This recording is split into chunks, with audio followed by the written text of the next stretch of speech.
पिंपरी चिंचवड राष्ट्रवादी काँग्रेसमध्ये सध्या प्रचंड अस्वस्थता पसरली आहे। त्याला कारण आहे शहराध्यक्ष योगेश बहल आणि पक्षनेत्या मंगला कदम यांचा एककल्ली कारभार।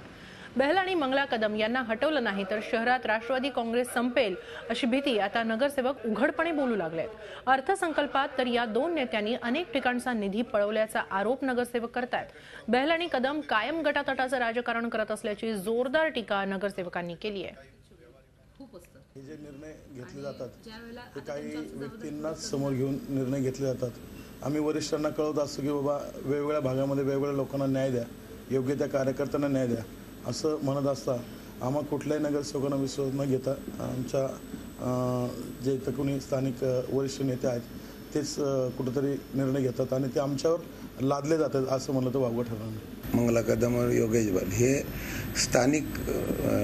स्थानिक व बाहेरचं ते करतात, म्हणजे गटतट ते निर्माण करतात व नगरसेवकांना विश्वासात न घेता ते थोपण्यात येतं गटतट करून। झी 24 तास रहा एक पाऊल पुढे।